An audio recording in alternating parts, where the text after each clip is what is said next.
And let's look at the latest with where Dorian is headed now and some perspective on just how devastating a hurricane this was for the Bahamas.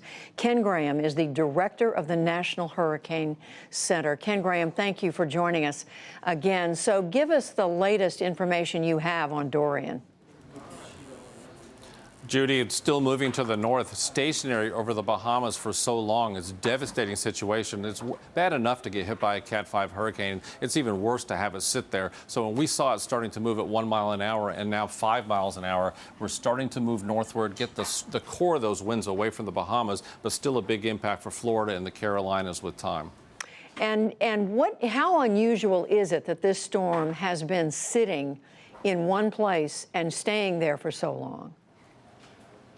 Yeah, it's pretty rare for a storm this strong to do that. It happens on occasion, but it doesn't happen too often, especially a strong one like this. But when you lose all those steering currents, there's nothing to steer this, and it just parks, and it just waits for the next system to steer. So that's a devastating situation. Think about 24, 30 hours of Category 5 winds and the battering of the water, and it's just a devastating situation for the Bahamas. And before I ask you about the Bahamas, tell us what you know about or what you can interpret as you look at where this hurricane may go next.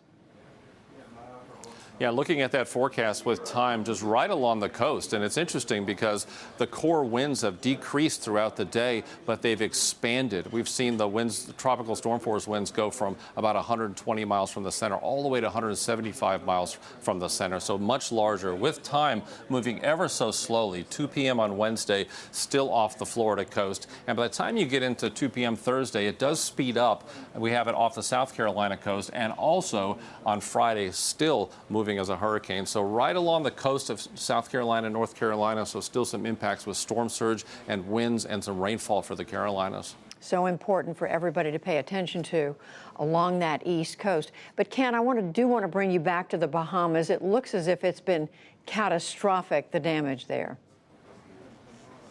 Yeah, making landfall, you think about 180 mile an hour with even higher, some of the gusts over 200 miles an hour, just absolutely devastating. I mean, you think about the surge of up to 23 feet, 30 inches of rain, and the winds battering the coastline for that long, just absolutely devastating situation, life-threatening situation. So when we started seeing that move northward today, it's just relief that we can get at least the core winds away from the islands.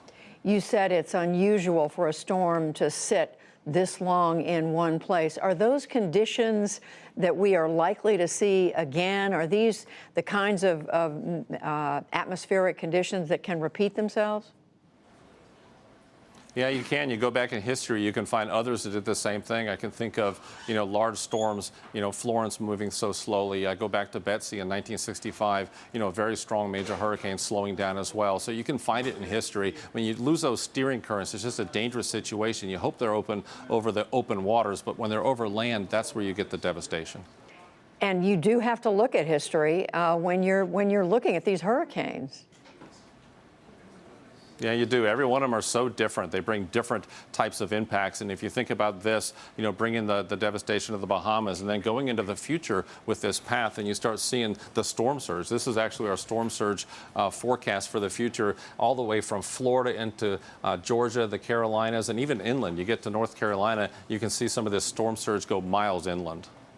Well, paying close attention, and I know everyone there at the Hurricane Center is as well. Ken Graham, the director of the National Hurricane Center, thank you.